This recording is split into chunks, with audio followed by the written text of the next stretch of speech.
Okay, praise God. Good afternoon, everyone. Okay, praise the Lord. This is the first Sunday of 2025, just the fifth day of this brand new year, so it's still very good to greet everyone a Happy New Year. So, how are you doing so far? So far, so good?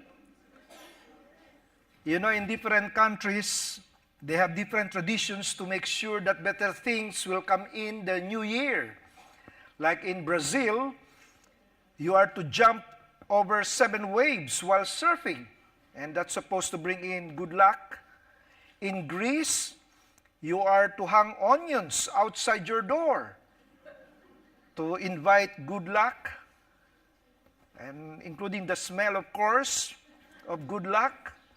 In Puerto Rico, you are to throw a bucket of water out your window. And then in Ireland, you are to put mistletoe under your pillow. And here in Canada, the tradition is that you are to go ice fishing so that you will invite good luck. And in the United States, you are to watch the ball drop in New York City's Times Square. And so many people gathers there at New York City Times Square. And of course, in the Philippines, you are supposed to wear clothing with polka dots so that you will invite good luck. You know, I remember growing up, my parents' tradition is that when the clock strikes 12 midnight, we are to open all our windows and doors so that good luck will come in. But looking back, I think there were more mosquitoes that came in than good luck. Also, when the clock strikes 12, my dad would throw coins on the floor to make sure that there will be ample provision throughout the year. So this one I enjoy as we scramble to pick up those coins. But the tradition I really look forward to growing up is when my mom will display on our dining table 12 types of fruits that are all rounded in shape for the New Year's Eve dinner. And so those are some of the traditions that we have. Of course, on a personal level, those who lack in height, they're supposed to be jumping during the early seconds of this new year. And then there's the never-ending New Year's resolution. Now, when you think about it, all New Year's resolution, they fall under 3 categories. Number 1, things to make us look better and live longer. Number 2 category is things to help us have more. And then number 3, things to help us get along with people better. And so it's interesting to know what people are making resolutions about as the new year begins. So here's the 5 most popular resolutions made most every year. Number 5 is to take up a new hobby. Number 4 is to make more money. Number 3, and this is most popular resolution, was to improve relationships. And then number 2 is to stop smoking. And then, of course, the most popular New Year's resolution is to lose weight. But friends, this afternoon, let me share with you what the writer of Hebrews says are the top 5 resolutions you and I can make in this year 2025. And so I've entitled this New Year message, High Five in 2025, 5 resolutions to keep you high in 2025. And so we're looking at Hebrews chapter 13, the first 8 verses. Let's all stand, please, as we read together from the same translation. Hebrews 8, starting with verse 1, all together. Ready, read. Keep on loving one another as brothers and sisters. Do not forget to show hospitality to strangers, for by so doing some people have shown hospitality to angels without knowing it. Continue to remember those in prison, as if you were together with them in prison, and those who are mistreated as if you yourselves were suffering. Marriage should be honored by all, and the marriage bed kept pure, for God will judge the adulterer and all the sexually immoral. Keep your lives free from the love of money and be content with what you have, because God has said, never will I leave you, never will I forsake you. So we say with confidence, the Lord is my helper. I will not be afraid. What can mere mortals do to me? Remember your leaders who spoke the word of God to you. Consider the outcome of their way of life and imitate their faith. Jesus Christ is the same yesterday and today and forever. Let's pray. Almighty God, we are so thankful for this brand new year. There's excitement in our hearts, but at the same time, there's trepidation because so much is unknown as to what's going to happen this year. We're hopeful that things will get better. And yet we know that we need to be ready for whatever happens this year. And Lord, we pray that this passage that we have just read will prepare us mentally, emotionally, and spiritually to meet all the challenges of 2025. And so, Lord, we ask for your Holy Spirit now to guide us, to speak to us, to correct us, to cleanse us, and to convict us. This is our prayer in Jesus' name, and all God's people say, amen and amen. You may take your seats.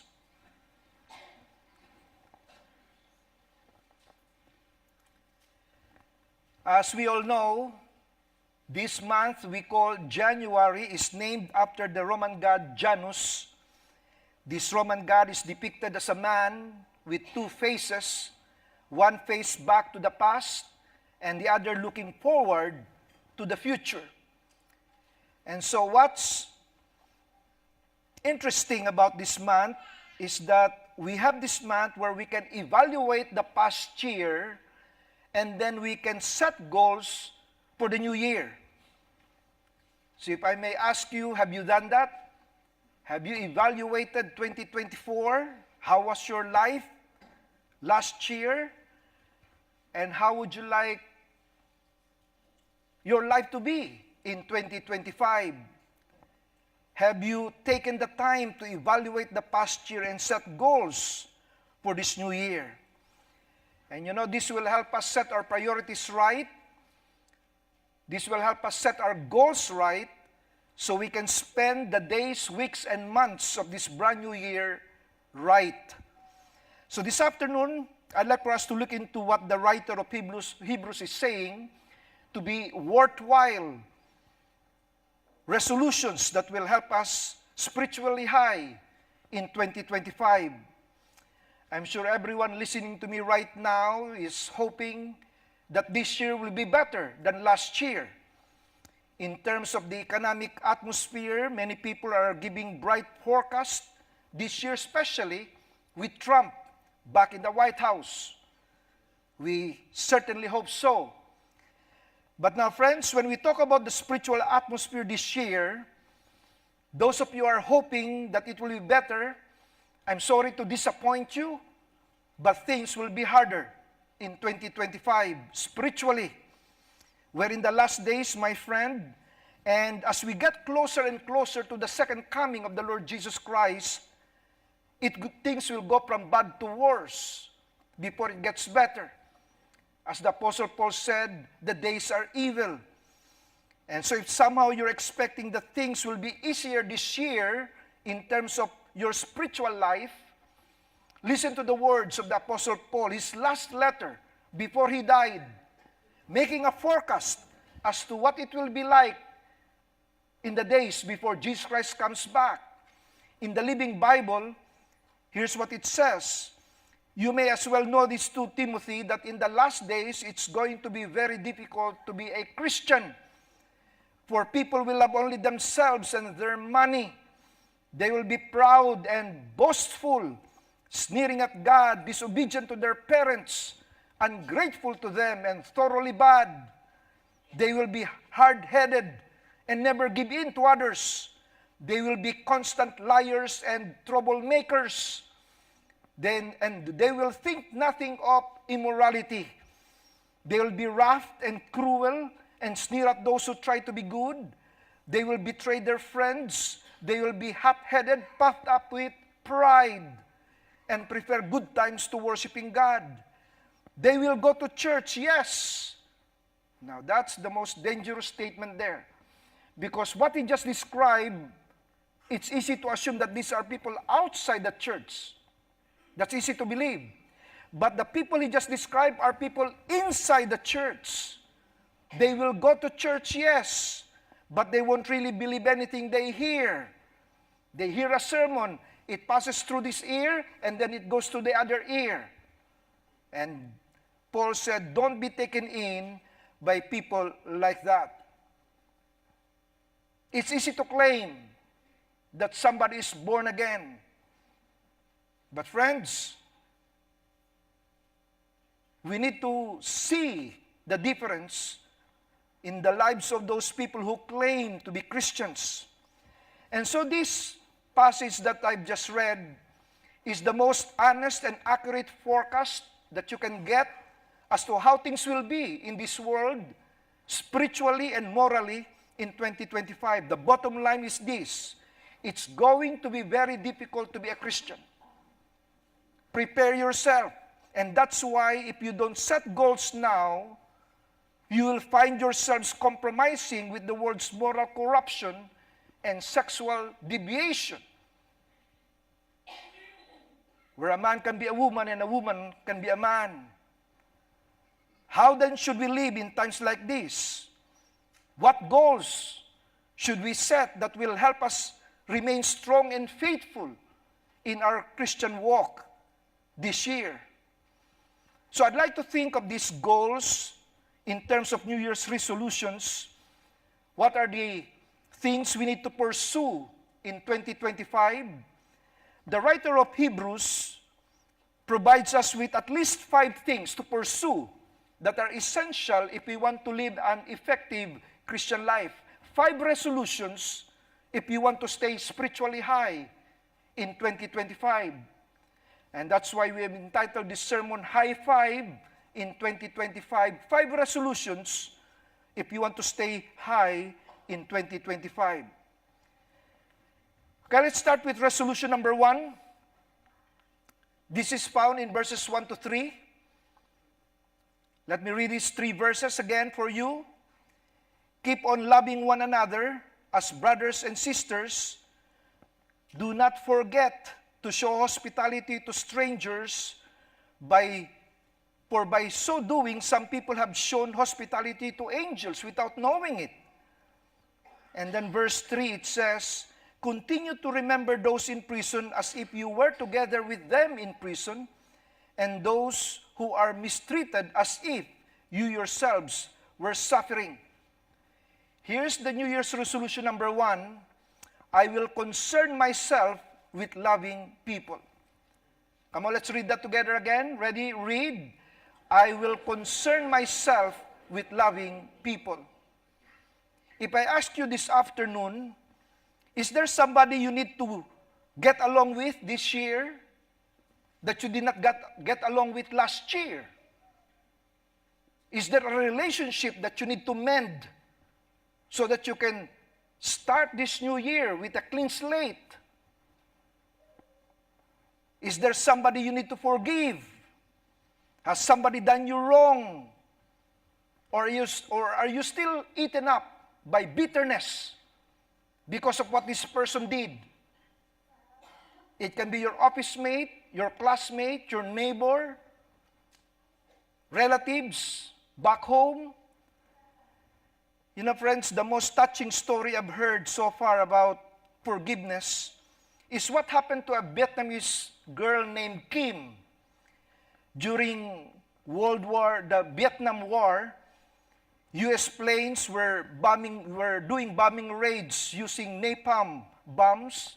These napalm bombs are chemical bombs, and they are supposed to incinerate wherever they land. But unfortunately, in this situation, they landed on the civilians. And there was this iconic picture taken which changed the perspective of people with regards to war. This girl, Kim, 9 years old at that time. So among history's most influential photographs is the haunting image of Kim, who is now called the Napalm Girl. She was then 9-year-old, caught in a moment of desperation during the Vietnam War in 1972. The disturbing image of the screaming and terrified child has since become a symbol for anti-war protests the world over. She wrote a book, and Kim related that growing up, she hated so much the Americans. She had to undergo so many skin graft surgeries. That's now Kim as an adult. And then she became a Christian, a life-changing decision. She became a Christian, and that's when she finally was able to forgive. Here's what she said in her book: "Forgiveness made me free from hatred. I still have many scars on my body and severe pain most days, but my heart is cleansed. Napalm is very powerful, but faith, forgiveness, and love are much more powerful. We would not have war at all if everyone could learn how to live with true love, hope, and forgiveness." Friends, if that little girl in that picture can do it, ask yourself, can you? I heard Kim's testimony a few years back here in Canada, and that's her now as an adult. Brothers and sisters, there's nothing that will hinder your growth as a Christian than carrying a grudge. You have to refuse it. You have to release it. Don't let bitterness take root in your heart. Get rid of it. Release it to God. Uproot the bitterness and let God replace it with grace. Make it your resolution number 1. I will concern myself with loving people. I will concern myself with loving people. New Year's resolution number 2. We find this in verse 4. It says, marriage should be honored by all, and the marriage bed kept pure, for God will judge the adulterer and all the sexually immoral. Resolution number 2, I will commit myself to sexual purity. I will commit myself to sexual purity. If I ask you this afternoon, are there websites you ought to stop visiting? Is there a relationship you ought to stop pursuing? What activities you ought not to get involved in? Or what people you ought not to associate with if you are to remain pure? If you are married, do you sometimes wish you're not? You know, some single people, they wish they get married, and once they get married, they wish, I'm not married. Remember how the Lord feels about divorce? In Malachi 2:16, the Lord says, I hate divorce, says the Lord. Are you sharing intimate thoughts with someone other than your spouse? Are you connecting with someone on Facebook or other platforms that your spouse is not aware of? Are you involved in activities that sexually arouses you with someone you are not married to? Now, if you're single, here's what the Apostle Paul said about your situation. If you're struggling, controlling your sexual passion, I'm reading 1 Corinthians 7:36 from the Voice translation. Here's what it says. But I have this advice for every single man or woman. If anyone thinks he is behaving badly towards his fiancé, if his desires prove to be too much for him, that means you are now involved in some sexual immorality, fornication. And if he feels they ought to marry, then he should do what he wants. It is not wrong to marry her. It is better that we let men and women in this situation do as they wish and get married. It's better to get married than to fall into sin because of uncontrolled lust. And so, resolution number 2, I will commit myself to sexual purity. Resolution number 3, found in verses 5 and 6. Verse 5 says, keep your lives free from the love of money and be content with what you have, because God has said, never will I leave you, never will I forsake you. Verse 6, so we say with confidence, the Lord is my helper, I will not be afraid. What can mere mortals do to me? New Year's resolution number 3, I will content myself with what I have. I will content myself with what I have. Let me park here, spend a few more minutes on this third resolution. You know, discontent is a disease, and it takes away our joy, it takes away our peace. So what is contentment? Friends, contentment is not getting what you want, but it is wanting what you already have. Did you get that? Contentment is not getting what you want, it is wanting what you already have. You see, contentment will make a poor man rich, but discontentment makes a rich man poor. And that's why my bank says, you're richer than you think. Somebody said these words, there is that unfortunate disposition in us to attend much more to the things that we still don't have than to be thankful for what we already have. Be thankful that you have a husband. Be thankful that you have a wife. Be thankful that you have a house. Be thankful that you have a job. Be thankful for your health. Be thankful for your car. You see, no matter how much you have, if you're discontented, you're really poor. You know, sometimes we want things we don't really need, and sometimes we need things we don't really need. We all get mixed up. Now, sometimes we think we want something, that we need something, we really don't.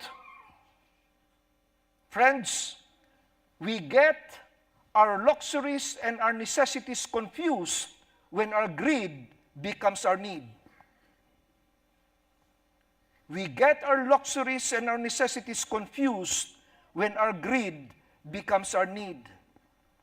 Do you really need all those pairs of shoes? Do you really need all those clothes in your wardrobe? Do you really need all those items in your home? It's so filled up, it's so messy, it's so cluttered.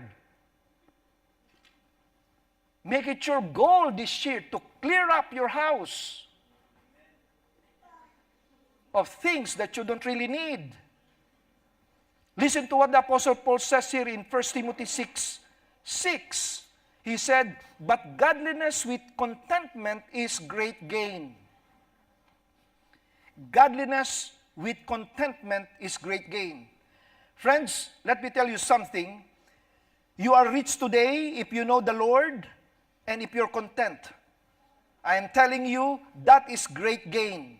If you know the Lord Jesus Christ and you have contentment, that is great gain.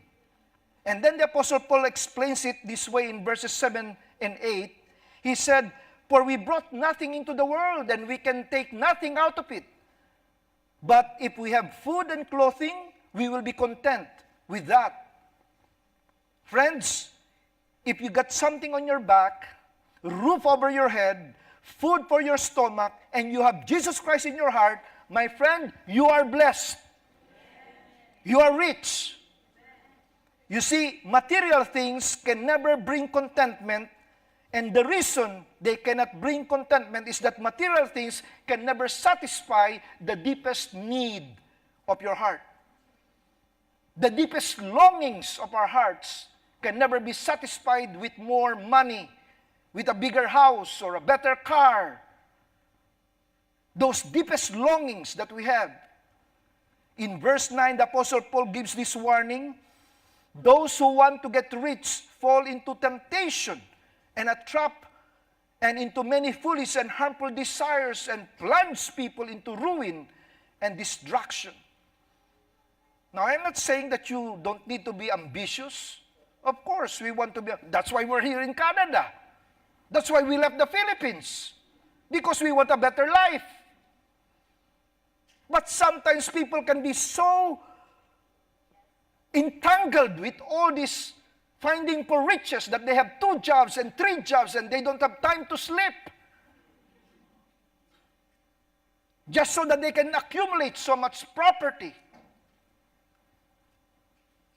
And in verse 10, the Apostle Paul gave us this warning. For the love of money is a root of all kinds of evil. Some people eager for money have wandered from the faith and pierced themselves with many griefs. That's why Solomon concluded in his pursuit of happiness in Ecclesiastes chapter 5 verse 10, here's what he wrote. Whoever loves money never has enough. Whoever loves wealth is never satisfied with their income. This too is meaningless. Either you can't get enough of it, or when you can get it, you find out it doesn't meet your need. Now, that's the way it is with money. Whoever loves money never has enough. Parating kulang. It's always not enough. You're a millionaire. What do you need more? Another million.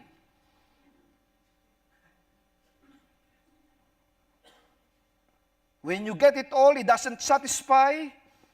And when you don't get it all, you want some more. And why is this? Why can material things bring contentment? Well, the Lord Jesus Christ explained it here in Luke chapter 12, verse 15. Here's the warning Jesus Christ gave. Watch out. Be on your guard against all kinds of greed. Life does not consist in an abundance of possessions. Life does not consist in an abundance of possessions. How true that is. Your deepest needs will never be met by material things. Again, friends, nothing wrong with material things. If you want a new car, why not? You work for it, why not? Enjoy the fruits of your labor. If you want a bigger house, why not? But if you focus your life on these material things and that's all you want, then friends, at the end of the day, you'll find yourself more hungry, more thirsty, and that vacuum in your heart can never be filled by these material things. Your deepest needs will never be met by material things. And that's why it says there, be content with what you have. Do you know the word content here in the original literally means self-contained? Self-contained. There was this island I shared with you before in the Mediterranean. It's Cyprus today. They called it the Macarius Island, the Happy Isle, they call it. Why is it called the Happy Isle? Because the island is self-contained. You don't have to go out of the island to get supplies. You have everything you need in that island. It is self-contained. You can be content living in that island. And brothers and sisters, once you have the Lord Jesus Christ, you don't need happenings to make you happy. Happenings on the outside to make you happy on the inside. Because the joy starts from the inside, no matter what's happening on the outside. This word content is used in Philippians chapter 4. And here the Apostle Paul in verse 11 says, I'm not saying this because I am in need, For I have learned to be content whatever the circumstances. I have learned to be content whatever the circumstances. Now, when Paul wrote this, he was not on top of a cruise ship sunbathing. He was in prison, chained to a Roman guard, not knowing whether he will live or die. But he continued in verse 12, and here's what he said. I know what it is to be in need, and I know what it is to have plenty. I have learned the secret of being content in any and every situation, whether well-fed or hungry, whether living in plenty or in want. And then he said, Philippians 4:13. Here's the verse that is usually taken out of its context. It says, I can do all things through Christ who strengthens me. You know what that verse is saying? What that verse is saying is that the secret of contentment is found not in the absence of crisis, but in the presence of Christ. It is found not in the absence of crisis, but in the presence of Christ. Now, if you would face this brand new year without fear, your source of satisfaction, your source of sufficiency, your source of security should be on your Savior, the Lord Jesus Christ. Brothers and sisters, I don't know what we're going to face this year, but there's one thing I know. And what I know is this: He will never leave me. I know He will never forsake me. That's the promise we all can claim for 2025. In Him we have all, and He will never leave us nor forsake us. This could be the most encouraging verse in all of the Bible. And so we may boldly say in verse 6, let's all read this together, as loud as you can. Ready? Read. So we may, with confidence, the Lord is my helper. I will not be afraid. What can mere mortals do to me? New Year's resolution number 3, I will content myself with what I have. I will content myself with what I have. You know, it's our goal now, Jude and I, since we are now empty nests, to clear our house of all this garbage, so not really garbage, but so much accumulation of things, because people are giving us so many things. You know, in our first month here, when we arrived in Canada in February 4, 2009, and I started preaching, and the pastor would announce, Pastor Roy just arrived. If you have things that you want to share with him, bring it to this address. This is where he lives. In 1 month, we have 5 television sets. I mean, people, they just bring so much stuff. And we're still excited at that time. Imagine 5 television sets. In my bathroom, I have a television set.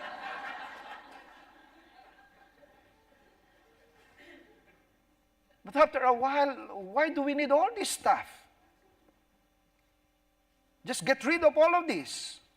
And so we're sending balikbayan boxes almost twice a year just to get rid of all this stuff that we have, and others can benefit from it.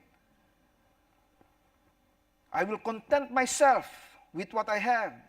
New Year's resolution number 4, found in verse 7, it says, remember your leaders who spoke the word of God to you. Consider the outcome of their way of life and imitate their faith.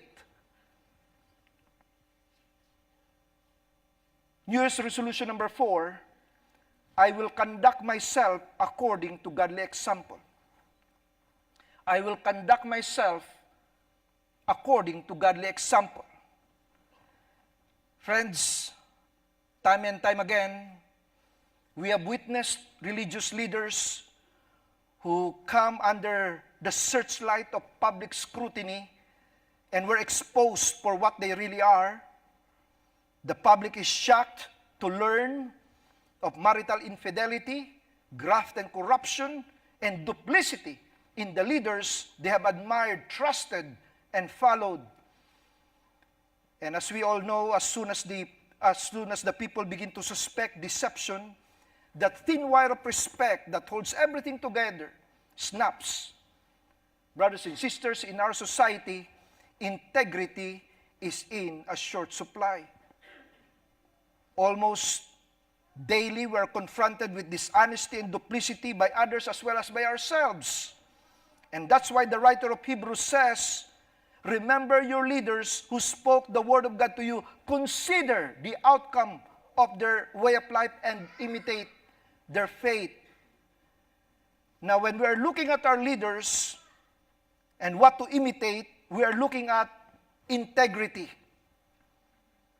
So what is integrity? And what is it not? Somebody said, integrity is what you do when no one else is watching. That's a good definition. Integrity is what you do when no one else is watching. When you turn off the lights, when you're alone in your room. What you do when no one else is watching. Ted Engstrom said, integrity is doing what you said you would do. That means you are a man of your word. A man or woman of your word. But the best definition I found about integrity is this: integrity is the consistent practice of the truth in all situations and at any cost. Integrity is the consistent practice of the truth in all situations and at any cost. Now, of course, integrity does not mean perfection, but people with integrity are honest about their failings. They're not hypocritical.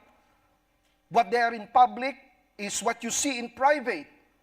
And because they have nothing to hide, they can stand up under the most intense scrutiny. You know, the story is told as to how the Great Wall of China was built to protect the people from invasion by the barbaric hordes to the north. I can tell you this wall was not called great for nothing. I mean, consider its immense size. It's about 9 meters high, 6 meters wide, and it's solid inside. And then get this, it stretches a rugged terrain over hills and valleys for about 2,000 miles. 2,000 miles, right there. The Great Wall of China, in fact, is the only, before it was the only human structure that is visible from outer space. Of course, today, there are now structures like in UAE, the Palm Jumeirah that they have there, the islands that they have created. Here's another satellite photo. No wonder it's called great. It's one great headache to the enemy, that's for sure. The wall was too high to climb over. It was too thick to break down and too long to go around it. So with all the sweat, blood, and tears put into the building of this wall, did it accomplish what it's supposed to accomplish? And that is to protect people from invasion? Well, friends, that's the great heartache, because China was invaded 3 times during the first 100 years of the world's existence. You ask, how did it happen, Pastor Roy? Well, the invaders simply bribed the gatekeepers. And then they marched right in through the gates, unopposed, with no sweat, blood, and tears. You see, the fatal flaw in the Chinese defense was placing too much reliance on the integrity of the wall rather than building integrity in the hearts of the gatekeepers. Integrity. Imitate their faith. Brothers and sisters, how do we build integrity? Your integrity will always be in direct proportion to your intimacy with God. Did you get that? Your integrity will always be in direct proportion to your intimacy with God. And so if we want to develop integrity in our lives, we must invest time deepening our intimacy with God through a consistent, personal, and vibrant time in the Word and in prayer. New Year's resolution number 4, I will conduct myself according to godly example. And then lastly, New Year's resolution number 5, verse 8 says, Jesus Christ is the same yesterday and today and forever. Resolution number 5, I will consecrate myself to magnify Christ. I will consecrate myself to magnify Christ. Verse 8 follows immediately after the writer of Hebrews said, and imitate their faith, and then it says, Jesus Christ is the same yesterday and today and forever. Now remember that when this was written in the original, there were no verse divisions, there were no chapter divisions, they were just added later. It's just one continuous flow. And so the readers were exhorted to consider the outcome of their leaders' way of life, especially when they were under persecution at the time. You see, the background to this letter to the Hebrews, it says there in chapter 10, verse 34, you sympathize with those in prison and joyfully accepted the confiscation of your property because you knew that you yourselves had better and lasting possessions. And because of the ongoing persecution, you know what happened? Some of the leaders' faith faltered. It's not worth imitating. Yes, those leaders may have fallen. Those leaders may have disappointed their followers. But remember, friends, here's what the writer says, Jesus Christ is the same yesterday, today, and forever. And so as the writer already said in chapter 12, verse 2, we are to fix our eyes on Jesus, not on our leaders, because Jesus is the pioneer and perfecter of faith. Religious leaders, pastors, elders, and Bible study leaders, they may fail us. They may change depending on the prevailing conditions. But friends, fix your eyes on Jesus, who is the same yesterday, today, and forever. And so New Year's resolution number 5, I will consecrate myself to magnify Christ. How do we do that? How do we magnify Christ? When the Apostle Paul was in prison, not sure whether he will live or die, he made a declaration. In Philippians chapter 1, verse 20, here's what he said, I eagerly expect and hope that I will in no way be ashamed, but will have sufficient courage, so that now as always Christ will be exalted in my body, whether by life or by death. You know, for the Apostle Paul, that's all he wanted, that Christ will be exalted, whether he dies or he lives.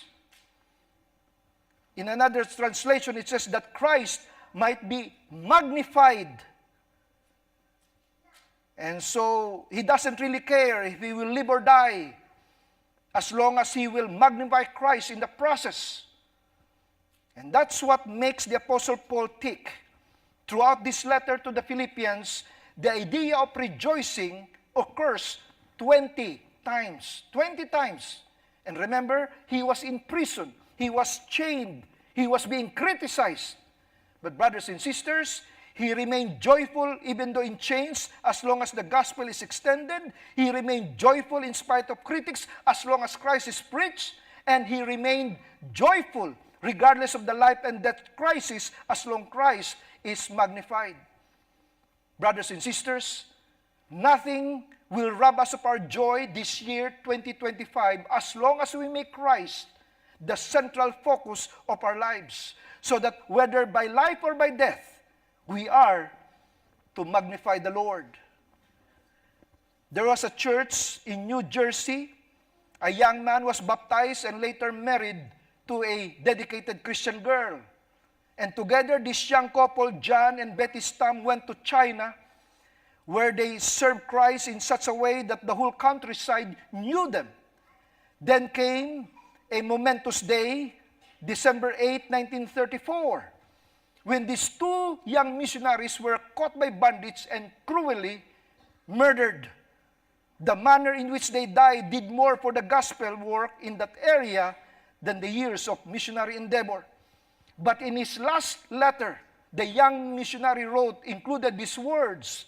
He said, God knows what our end is, but we have decided that by life or death, He shall be magnified.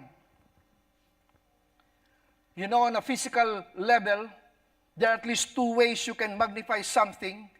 You can magnify something either by using a microscope or using a telescope.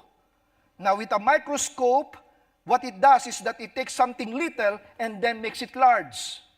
With a telescope, it takes something far off and then brings it near. And you know, that's exactly what we are to do with the Lord Jesus Christ. Now, Jesus Christ is not little, I don't mean that, but to this world, He is little. He is nothing. But you know what a Christian does? He takes Jesus, that this world considers little, and make Him large. Also, Jesus is not far away, but to this old, sinful world, they think that Jesus Christ is far off. But Christians who magnify Jesus, they will bring Him near.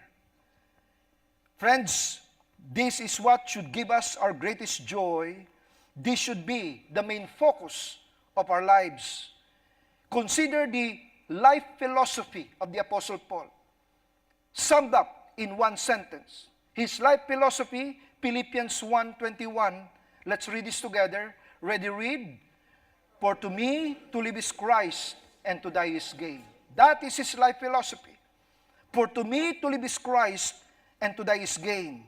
You know, the truth of this verse becomes evident when we read these altered versions. For some people, for to me, to live is money, and to die is to leave it all behind. For others, for to me is to live is fame, and to die is to be forgotten.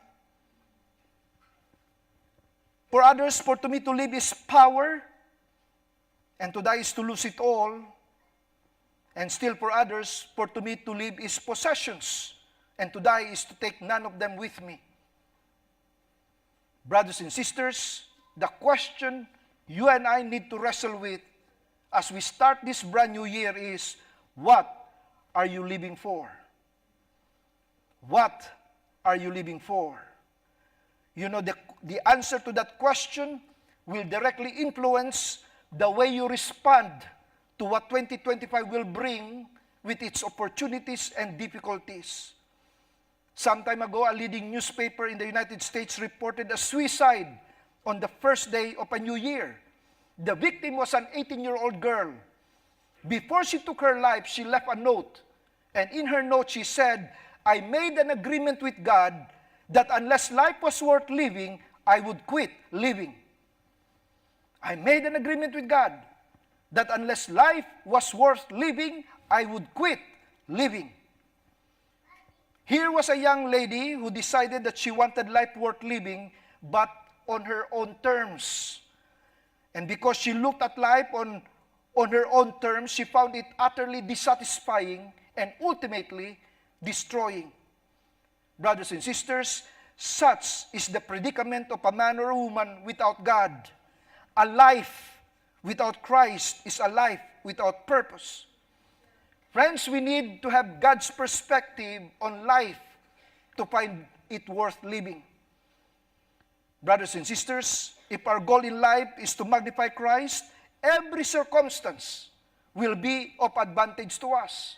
Whatever happens in 2025, whether you're in chain, whether you're criticized, whether you're in a crisis, it's an advantage because it's an opportunity to magnify the Lord Jesus Christ. You've got nothing to lose and everything to gain. And so again, friends, the question you need to wrestle with is, what are you living for? If you make it your resolution to magnify Jesus Christ, then whatever happens in 2025, you will remain spiritually high. And so friends, my challenge this afternoon, why not give Jesus today high five in 2025? Why not give Jesus today high five? 5 resolutions. Give it to Him to keep you high in 2025. Number 1, I will concern myself with loving people. Number 2, I will commit myself to sexual purity. Number 3, I will content myself with what I have. Number 4, I will conduct myself according to godly example. And number 5, I will consecrate myself to magnify the Lord Jesus Christ. Let me ask the worship team to join me here. If you want to give Jesus high five this afternoon. Sometime throughout this song that we'll be singing, just come to the front, and we're going to commit these resolutions to God. We're going to bind it, anoint it, commit it to the Lord. If this is the intention of your heart, concern myself with loving people, commit myself to sexual purity, content myself with what I have, conduct myself according to godly example, and consecrate myself to magnify Christ, then friends, nothing that this year will bring will make you unhappy. You can remain spiritually high for the Lord Jesus Christ. Let's all stand and let's sing with the worship team. And then those who would stand here in front, what you're saying is, I want Pastor Roy to give Jesus Christ a high five. I want to commit myself to these 5 resolutions. And then we will bind them all together. We will anoint them, protect them, seal them with the precious blood of the Lord Jesus Christ. If you're sincere about walking with God, friends, this is the time. This is the place that we recommit ourselves to Him. Let's sing and then we'll have the prayer.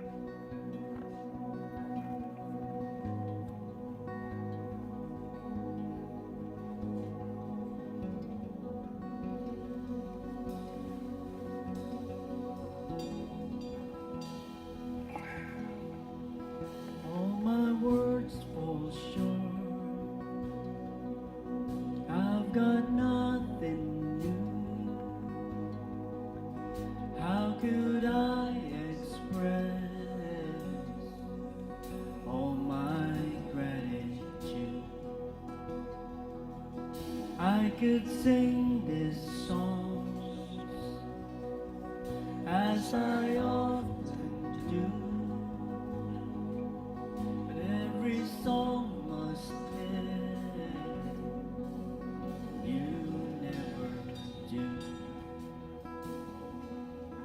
So I throw up my hands, praise you again and again. 'Cause all that I have is a hallelujah,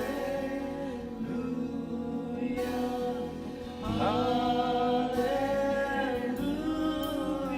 And I know it's not much, but I've nothing else fit for a king, except for a heart singing hallelujah, hallelujah.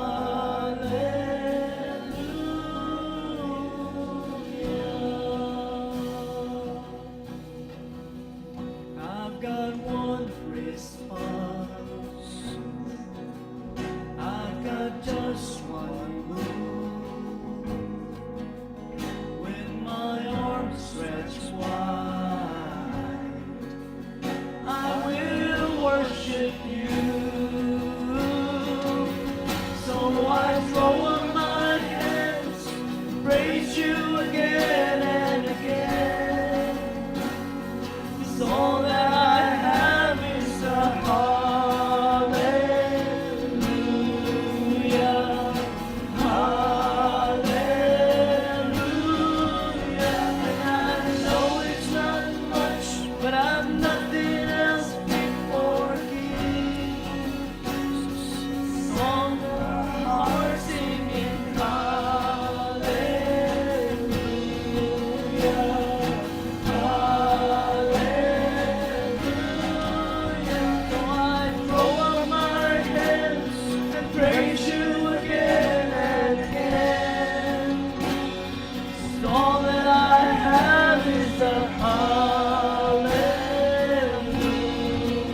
on those who are here in front, stretch your hands to the heavens as we're going to dedicate these 5 resolutions.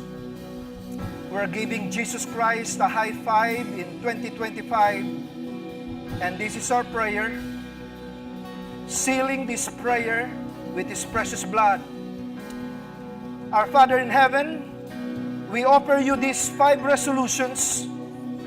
We want to have the spirit of obedience in our lives, not rebellion or pride, not resistance or hard-heartedness, but a soft, sensitive heart that is willing to do your will. We rebuke rebellion and stubbornness in Jesus' name. Father, we say in Jesus' name that we are willing to do these 5 resolutions. Give us faith to follow you always, and the resolve to be transformed by you throughout this year. Oh God, give us wisdom and resolve as we commit ourselves to these 5 resolutions and seal it now with the precious blood of the Lord Jesus Christ. From here on, we resolve to follow with determination and with faith.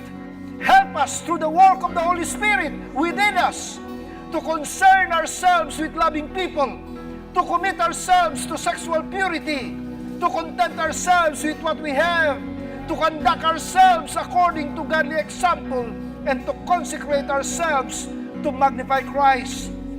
Grant us the clarity to discern your plan for our lives in 2025 and the courage to obey your plans.